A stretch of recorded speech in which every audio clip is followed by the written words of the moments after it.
Every frontline soldier, even those considered the strongest and fittest in their unit, was suffering from the same symptoms, the shakes, nightmares, sweats, that they'd been treating in the mental wards of their base hospital. That was Matthew Parker on the impact on soldiers who fought the Battle of Monte Cassino. The Bolsheviks from the beginning saw their revolution as a long-term task, and from the 1920s applied themselves furiously to the task of changing human nature. And that was Orlando Figes discussing the Russian revolutionary period.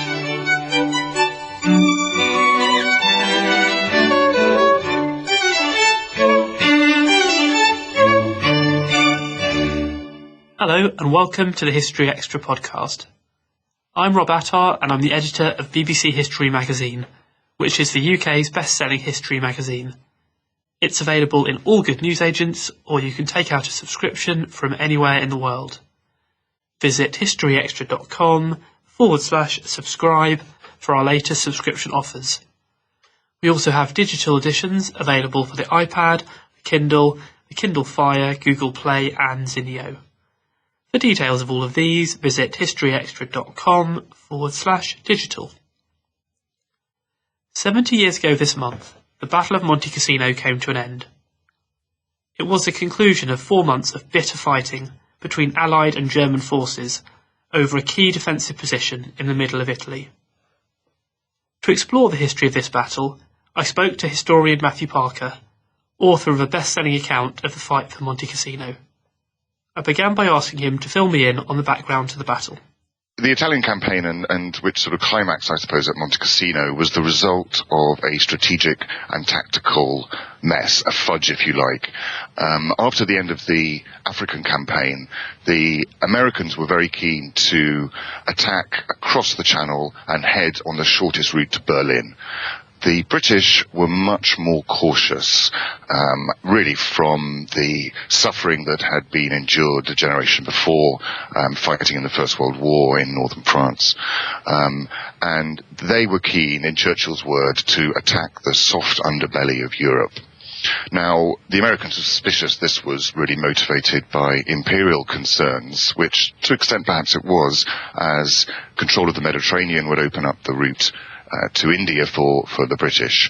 But really it was about trying to knock Italy out of the war, and to also, the other sort of strategic aim of the campaign was to capture airfields in sort of near Naples, from which the German assets, Axis assets in the Balkans could be attacked.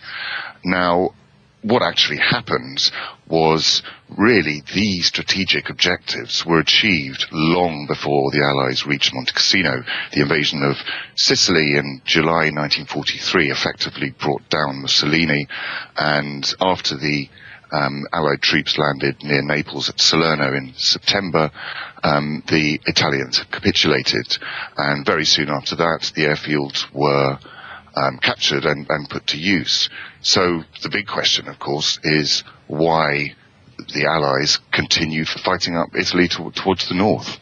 After Italy had essentially capitulated, Germany, am I right, then came down and occupied a lot of Italy at that point? That's right. The Germans had plans ready and poured troops into Italy the moment the Italians capitulated. And for them, the invasion from the south was something of a godsend. And they knew, everyone knows, you go back to, Hannibal, who actually went through the Alps to invade Italy.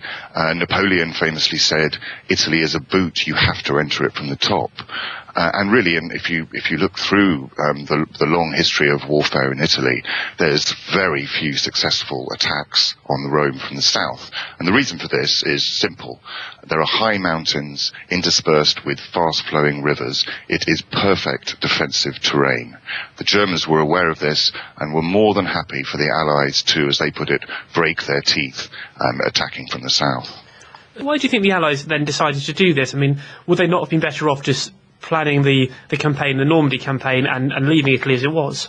One thing you have to bear in mind is that the Allies were a coalition, not just British and Americans. There were New Zealanders, there were Poles, there were Indians, there were Africans, French, and really this caused all sorts of confusion, and that really partly explains the decision. The other one is really political. Churchill and Roosevelt were very, very keen for Allied troops to be engaged with the Germans, to be fighting in order to take the pressure off the Soviet Union. And of course there were fears at this time that Stalin would make separate peace with Hitler, and that had to be avoided at all costs. And they saw the way to avoid this was by showing willing and continuing to engage the Germans, and they hoped cause German troops to be moved from France and from the Eastern Front to fight in Italy. So the Allies fought their way up to Italy. Why was it that Monte Cassino ended up becoming the site of this major battle? Well, there had been very fierce fighting before the Allies even reached Cassino. There were a series of defensive lines built by the Germans with enormous skill, all the way up the boot of Italy. And there was a line in front of the Cassino called the Winter Line, which took a huge amount of fighting to break through. But Cassino was special. Cassino guarded the monastery on this incredibly sort of high spur of land, guarded the road to Rome, and was possibly the finest defensive position anywhere in Europe, and in fact had been studied as such in staff colleges in Italy for many years. It was the perfect defensive position, and the Germans really brought out all of their expertise in enhancing the defensive capabilities by clearing fields of fire, by building deep bunkers, by also flooding. In front of Cassino there's a couple of rivers, the Garigliano and the Rapido. These were dams were broken, so all of the ground in front of Cassino was this sort of morass, which of course made it impassable for tanks. And this, combined with the appalling winter weather in Italy — it was something like the worst winter for 50 or 100 years, grounded the Allies' air power, in which they had great superiority. And this really gave every advantage to the defender in the battle to come. Was it just not in any way feasible to somehow bypass Cassino and just go round it? Well, this was tried. I mean, there was the 8th Army under Montgomery was fighting on the Adriatic coast, but there was huge rainfall that winter, and the Sangro River flooded, and it was basically impassable. They had to just shut the front down. There was attempts, of course, in January 1944 to attack along the coast, but here again there was, deep rivers. I mean, river crossings are a recurring nightmare of the Cassino battles. And of course, there was the attempt at Anzio in January, when American troops were landed behind the Gustav Line, which was the German defensive line anchored on Cassino. But this, in fact, itself became a liability. The hope was that the Germans would see the American troops pouring ashore at Anzio and abandon the Gustav Line, but they did no such thing. They counterattacked, and it ended up with the soldiers at Cassino having to launch attacks in order to take pressure off the Anzio bridgehead, which meant effectively the tail was wagging the dog. So really, all these options have been tried, and the only thing was the Allies to continue bashing their heads against this impregnable position. In terms of numerical figures, what were the relative strengths of the two sides at Cassino? Well, it varied. Obviously, a lot of units came and went. I mean, we're talking, this is a battle that went on from January through to May.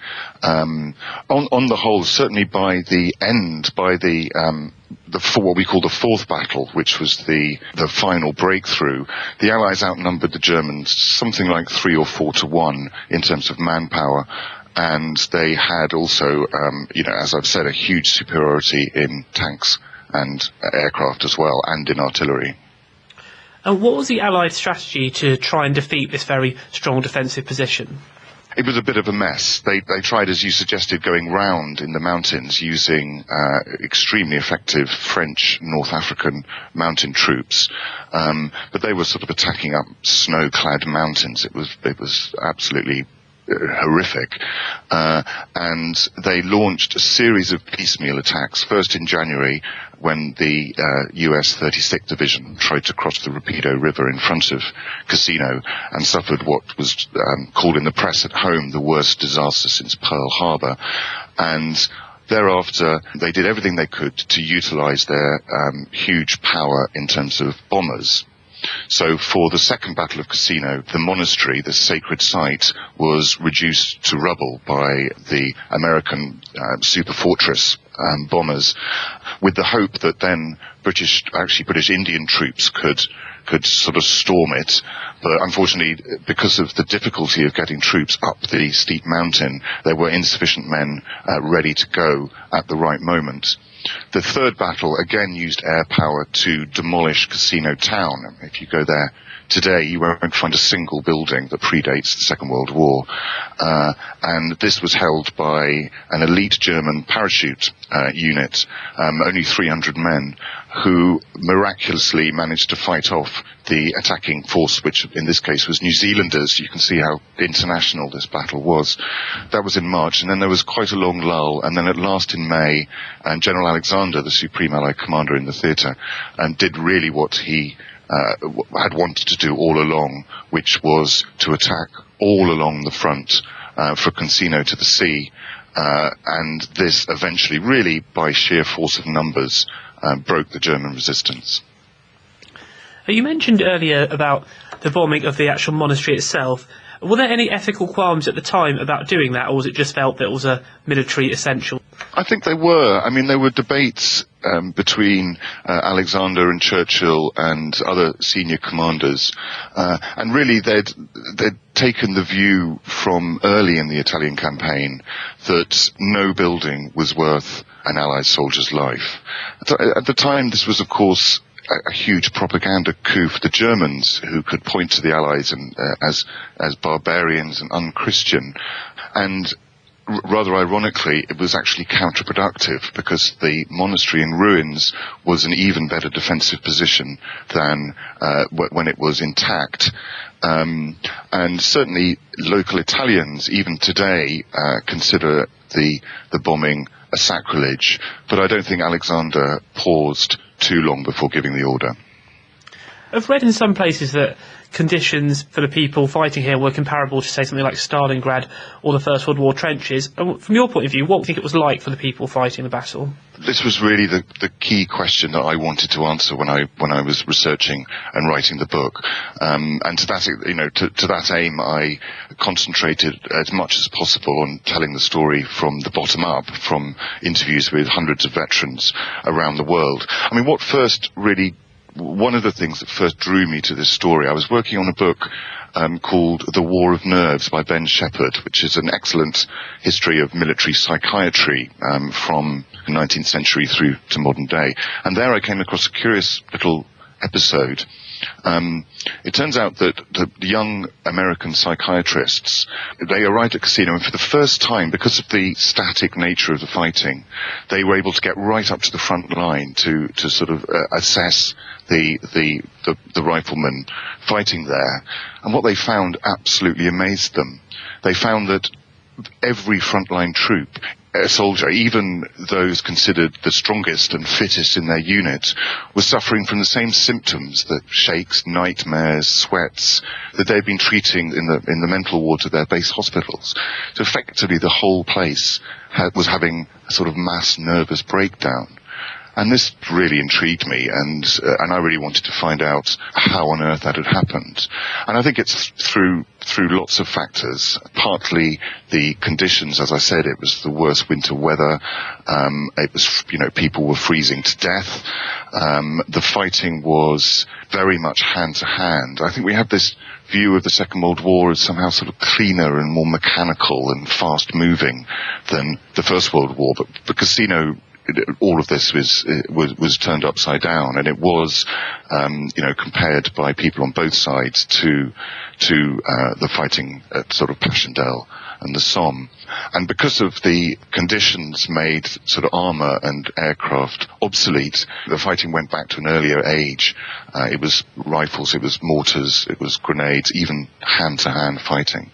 And I think this is what made it such a uniquely distressing experience for those who were there, as I found out when I talked to veterans.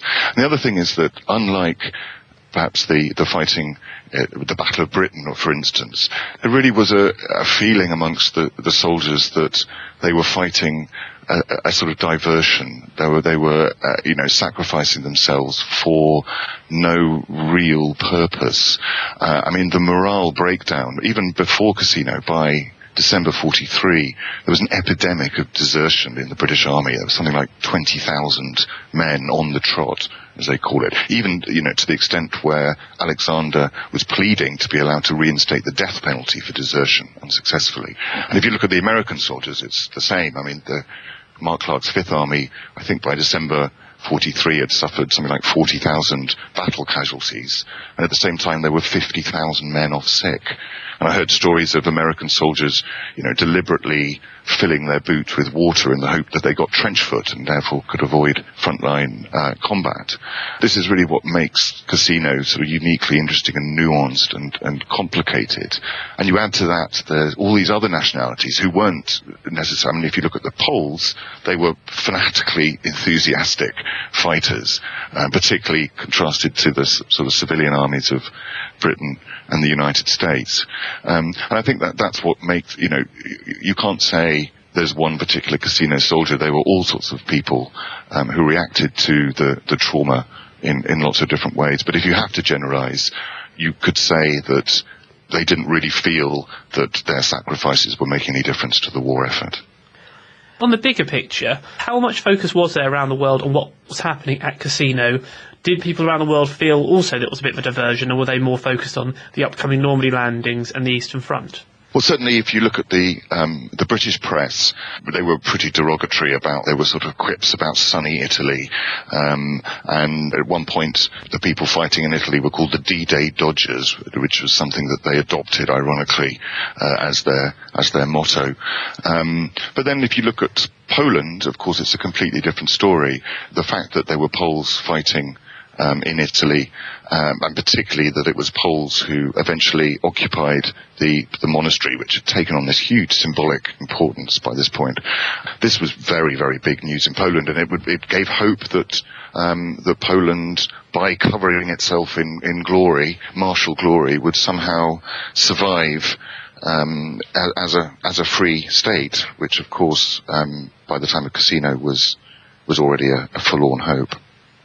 Rather unusually, in this case, you had two armies fighting over a separate country, Italy. How did the local civilian population fare during the battle? I was very interested to find this out, and I interviewed a number of Italians who had been there, mainly as either children or as young adults. Ironically, they actually suffered more once they had been liberated. Before the Germans were driven out of Cassino, a lot of the Italians took to the hills in order to avoid compulsory conscription or labour on the defences. And then the French North African soldiers broke through and started committing mass rapes on the female population, to the extent that the Italians actually had to be guarded by British and American troops for their own safety. But there's another sort of Italian story to Cassino. I was actually invited out there in last December to celebrate the moment when Italian troops first fought against the Germans on the Allied side, which was just a little bit south of Cassino. It was a bit of a disaster, but this is obviously something that the Italians are immensely proud of. So this is a moment where Italy, in the eyes of some, began to win back honour for itself. The Allies did eventually manage to break through at Cassino. And what happened after that? How long did it take them to then march to Rome and clean up the rest of Italy? Well, there'd been this plan put together by Alexander, really hoping to entirely encircle and annihilate the German 10th Army. The plan was for the breakthrough at Cassino to be matched by an attack at Anzio, which had been massively reinforced, and thereby surround the German forces. What happened instead was that the American General Mark Clark decided that he very much wanted to have the honor of being the first to enter Rome.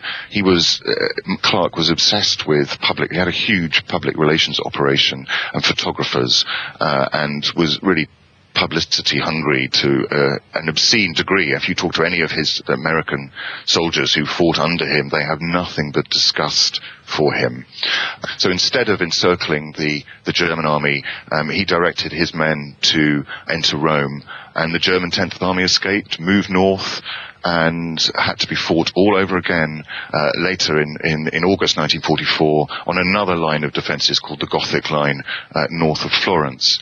So really the campaign fizzled out and didn't achieve really. I mean, Churchill had this hope to sort of get to the top of Italy, turn right and sort of get into the Balkans before the Russians, but nothing like that happened. Do you think that the Allies learned much from the Italy campaign that they were then able to put to use in the Normandy campaign and the Battle for France? I think lessons were probably learned. I mean, this is very near the D-Day. We're talking sort of May 1944, which is when the Allies really finally got their act together and were able to, particularly in terms of sort of combined arms operations, with pretty effective use of artillery and air power, and even naval power. They were able to fight much more efficiently than had been the case earlier during the battles in January, February and March. But I don't think you can really say that lessons were learnt, no. And so we're now coming up to the 70th anniversary of the end of the battle. How do you think we should be remembering it after this distance in time? This was the question that I asked the veterans that I met, sort of several hundred of them. And I asked them how they felt now about Cassino. And a few of them, tended to be the officers or the volunteers, remembered their victory there, if you can call it that, with pride. But the vast majority really recall Cassino with horror, grief, and disgust and anger at what they were put through there. And I remember very vividly going to meet veterans and their families, and often they'd never spoken about it before. A lot of them really couldn't cope until right at the end of their lives with talking about their experiences there. So family members would sort of creep in when I was interviewing them because they'd never heard these stories before. And I remember one wife said to me, she said, "You will tell the truth about Cassino. You won't try and make it heroic." And that's really what I tried to do. Being back in Cassino in December was a very strange experience. The place is full of ghosts. Everywhere you look, there are these huge cemeteries. And there's still, you see young Italians who've in wheelchairs because they've stood on some bomb that hadn't been cleared, and that still happens today. And there were a few people there, these sort of reenactment people. There were sort of young Italians dressed up in American Army uniforms and rushing around in jeeps and so on. But the Italian veterans there, they had no time for these people, who they saw as sort of seeing the whole thing as fun, as glamorizing it. And they, like the British veterans, really remembered the whole Monte Cassino episode with great sadness. And do you think that because it perhaps doesn't quite fit into the triumphant Allied narrative of the Second World War, that Monte Cassino might sometimes get a little bit overlooked? I certainly think so. I mean, this was really another motivation for me doing the book. There'd been so much on the Battle of Britain and D-Day and so on, but nothing on this rather more complicated and rather darker story in Italy. But then I found, when I put out an appeal for veterans, I think I wrote to lots of local papers, and I was overwhelmed by the amount of material and the amount of people who got in touch with me and sent me letters, diaries, and other sort of mementos. And so I think there was certainly a feeling amongst the veterans of Cassino that their struggles in Italy had not been given the attention that they deserved. And really, I hope that my book, which has been around for a long time and has sold, to 300,000 copies or something around the world, I hope that's in a little way made amends for the battle being ignored up until that point. That was Matthew Parker. His book, Monte Cassino, The Story of the Hardest Fought Battle of World War II, is published by Headline in the UK and Doubleday in the US. And in the UK, it has also recently been made available for the Kindle. The history of Italy in the Second World War is a subject that is also explored in the May issue of BBC History magazine, where we have an article on how British spies sought to undermine Mussolini's regime. Also in the issue, we're investigating Elizabeth I's War on Terror, recalling the tragic life of Henry VIII's sister, and taking a trip to a Victorian railway station.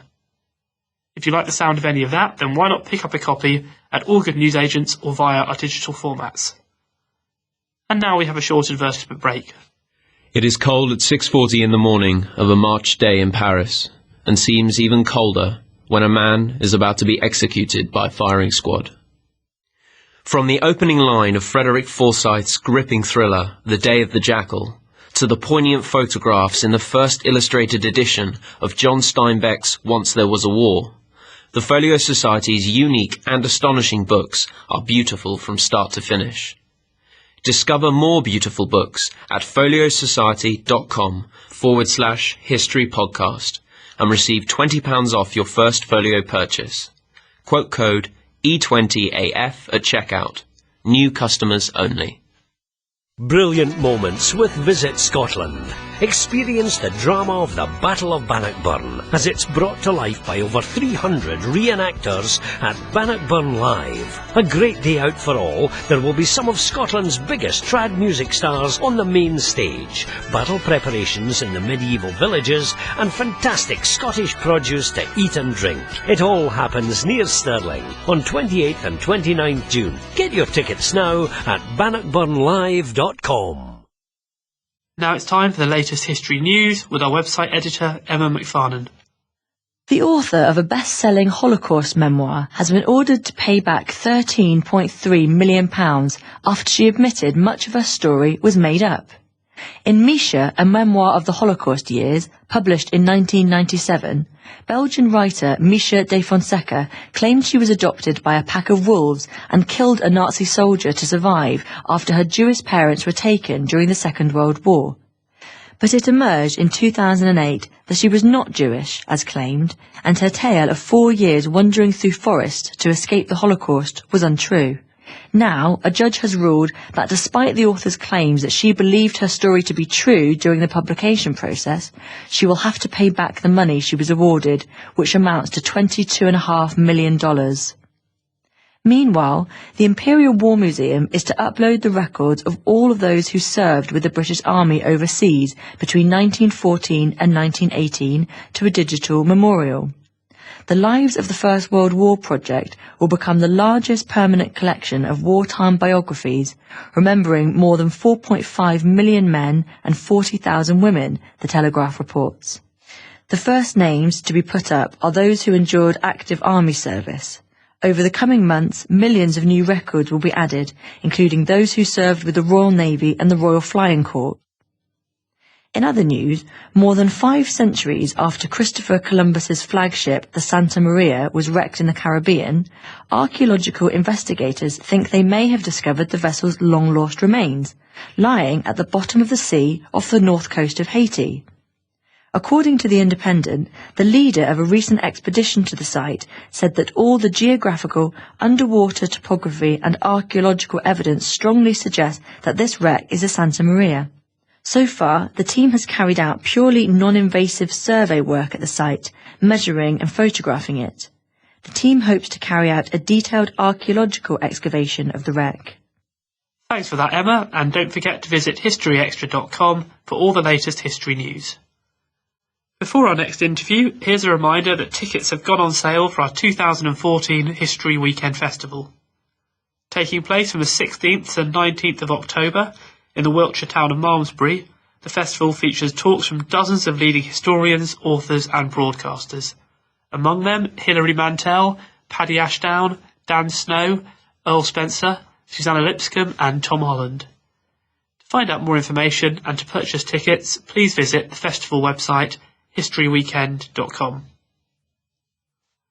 As events in eastern Ukraine continue to unfold, it is becoming ever more important to understand the history of Russia and the Soviet Union.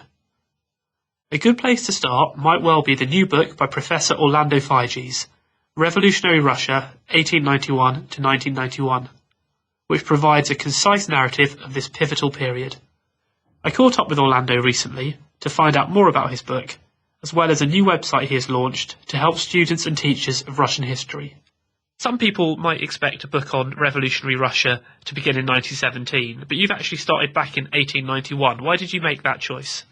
Well, I think it's important to see the context of the revolution, the longue durée, and I picked 1891 because with the famine crisis of that year, I thought it did begin what one might call a revolutionary crisis, when society, the middle classes, the professional classes, coming to the relief of the starving peasants, moved into political opposition against the Russian autocracy and began to demand more representation for the Zemstvos, those are the local bodies, for National Assembly, and professional organizations begin to form, and then off the back of the famine we see Marxism becoming a really mainstream set of ideas in the intelligentsia and political parties being formed. So that seemed to me the sort of first really major point of a split. I mean, you have written many books before about Russian history. Did you find it difficult to condense this whole 100-year period into one small volume like this?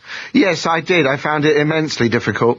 My books tend to be rather long, and perhaps condensation isn't my greatest skill, but I found in the original draft it was meant to be even shorter than it is now. And I found that very difficult, especially since I'm covering 100 years of Russian revolutionary history.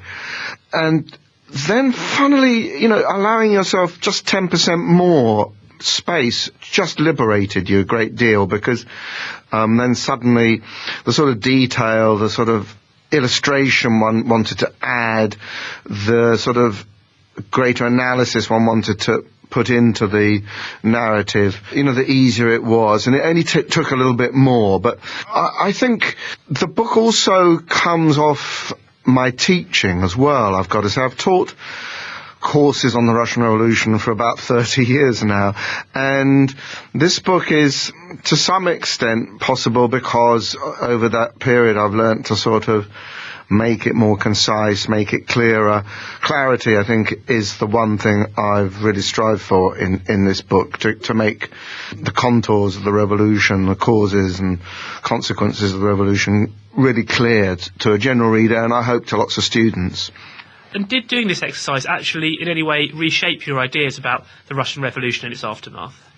I think it did, yes. I mean, I think if I look back to my earlier books on the Russian Revolution, they were all written in the immediate aftermath of the collapse of the Soviet Union, and a little bit more time has gone by now, and I think looking at it now, especially as we approach the centenary of 1917, I think it does look differently. The Russian Revolution is now very much a part of history, not of politics anymore, despite the current events in Russia clearly having a connection to Russia's revolutionary legacies.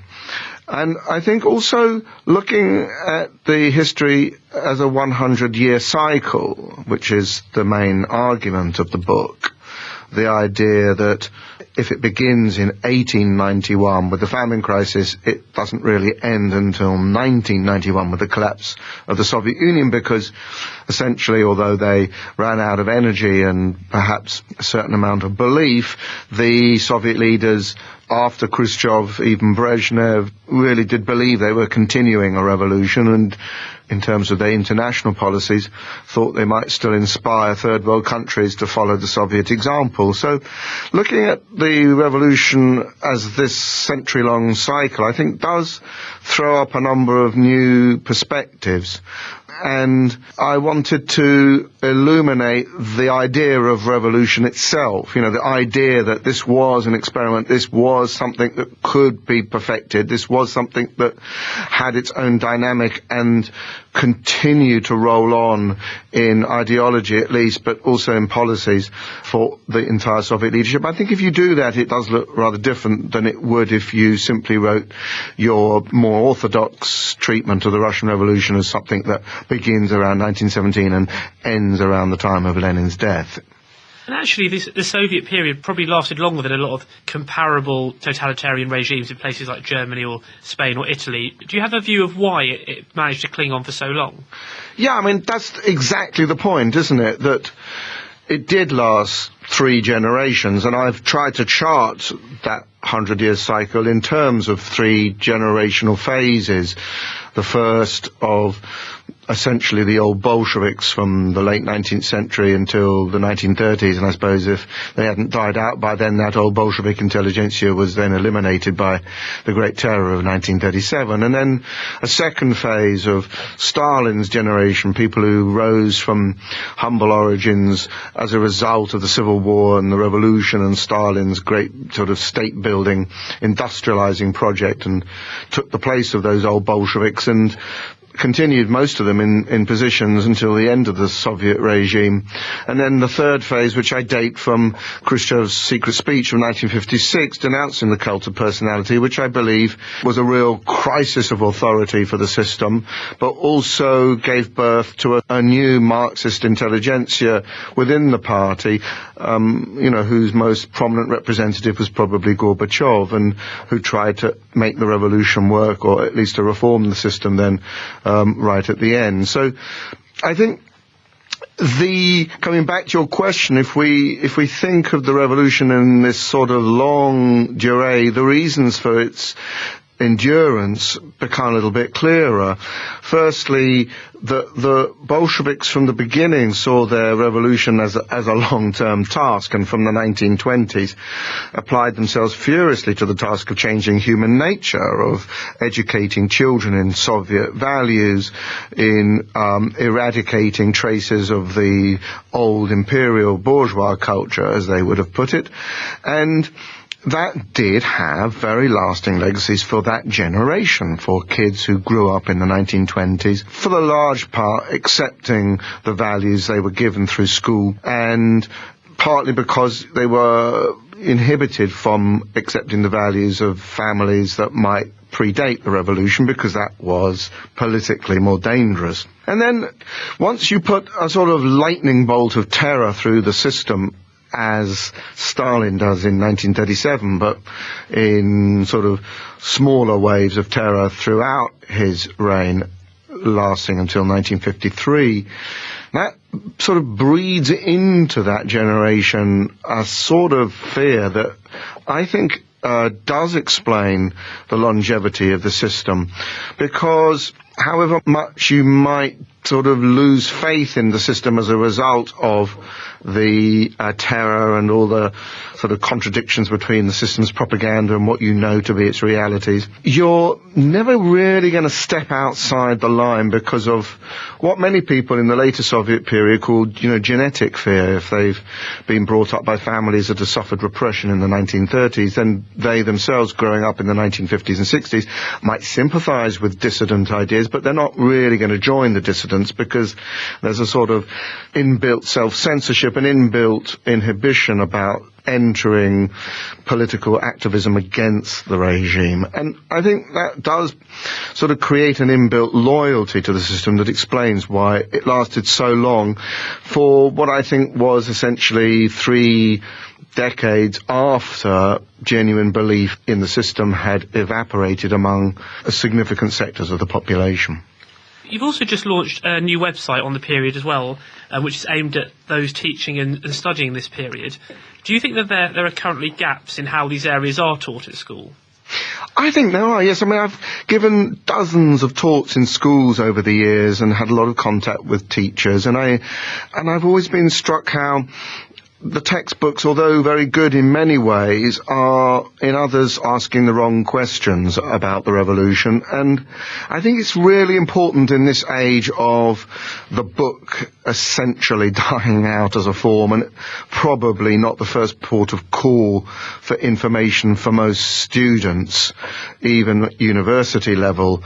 It's terribly important for professional historians to get their work into the classroom, and that's why I've spent quite a lot of time actually in the last year trying to develop a website that would be useful for students and teachers doing all the major sort of A-level, IB, university courses on the Russian Revolution and Soviet history. And I've learned a lot from doing it, I think, in terms of, tailoring my ideas to what students need. And I hope it will be used widely by schools because, as I say, there's, I think, a real need for not just information. I mean, information's so easy to get these days, and I think students are very quick at getting information.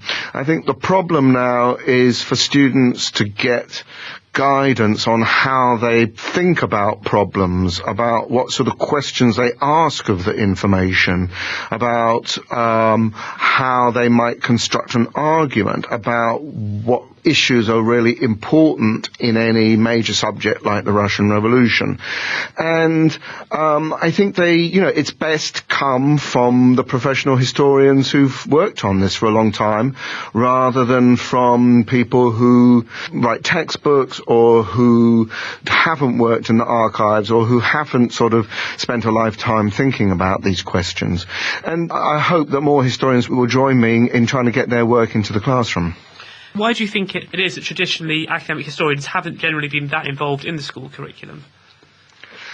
I don't know. I think professional historians pursue academic careers which involve writing academic books and monographs, and they may occasionally write a book for a more general audience, which is usually a synthesis of work, and it's put out there through the book trade and probably sits on a lot of people's homes but doesn't get into the classroom because books for most students are quite expensive, and I think because probably the idea that professional academics should be talking to teachers and students isn't something that is part of their remit.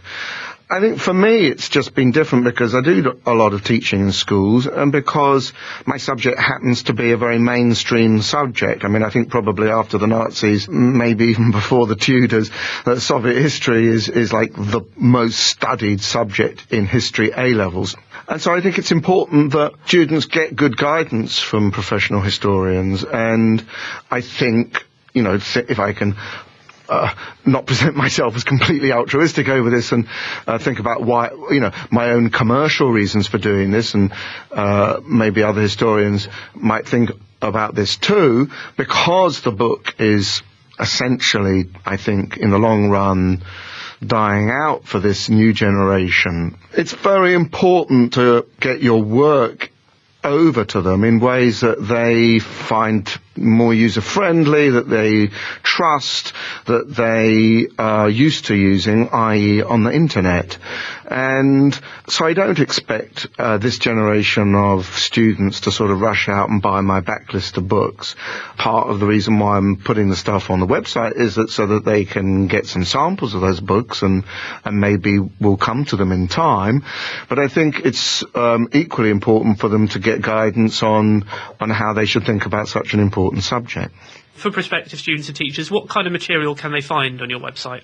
Well, there are 18 sections, each of which sort of corresponds with a part of the curriculum that they would likely be doing, and which also corresponds with a chapter in revolutionary Russia. So you can use the website alongside the book. And in each section there are extracts from my books, there are commentaries and text on the outline of history, there are questions and answers they might think about for exams, there are photographic essays, there are videos videos with commentaries on, and there's a podcast in each section so that you can get access to a seminar I've run. And I'm also planning for students to have sort of feedback channels and a sort of Q&A at regular points. I'm going to do one with the school next month, running a seminar with them through Skype on the Russian Revolution. So that's a bit of an experiment, but I think it's a really exciting venture for me to get my work into the classrooms. And do you think studying this subject of particular importance at the moment because of what is going on with Russia and its surrounding countries? I think the current events, Russia's aggressive intervention in Ukrainian politics, its annexation of Crimea, have obviously thrown into relief the issue of Russia, which frankly never went away, and I think it will remain. Russia may not be a superpower anymore, but it's a very important regional power, and its history leaves a shadow over current politics in important ways that perhaps have not been acknowledged for the last 10 years, but which now, with this present crisis, I think we're beginning to think again about. And do you think actually that the Russian policymakers themselves are influenced by the Soviet past? Oh, absolutely, yes. I think what we're seeing now in Ukraine is definitely for the Putin leadership afters from the collapse of the Soviet Union, which Putin, is on record as saying was a huge catastrophe for Russia, leaving, as it did, so many Russians outside of the Russian Federation, and leaving a geopolitical space in the territories of the former Soviet Union that Russia believes it has a sort of right to influence. Of course, we in the West may see these as sovereign states, quite rightly, but the Russians see it slightly differently, and that also is a legacy of the Russian Revolution, of the Soviet Union, which is not going to go away very soon. That was Orlando Figes. Revolutionary Russia, 1891 to 1991, is out now, published by Pelican in the UK and Metropolitan Books in the US. Orlando's new website can be found at orlandofiges.info. Much of the material on it is free, but there is a small subscription charge to access the full site. Well, that's almost all for this week. Do get in touch with your views on podcast@historyextra.com, and we'll do our best to read out some of your messages in the future. And you can also keep in touch with us on social media. You can follow us on Twitter @HistoryExtra, and on Facebook we're also History Extra. Plus, do make sure to visit our website, historyextra.com, for the latest history news, quizzes, galleries, articles, as well as previous episodes of this podcast that go back to 2007. Next week, we'll be discussing slavery in ancient Rome and the First World War. Please do join us for that. This History Extra podcast was recorded in Bristol and produced by Jack Fletcher.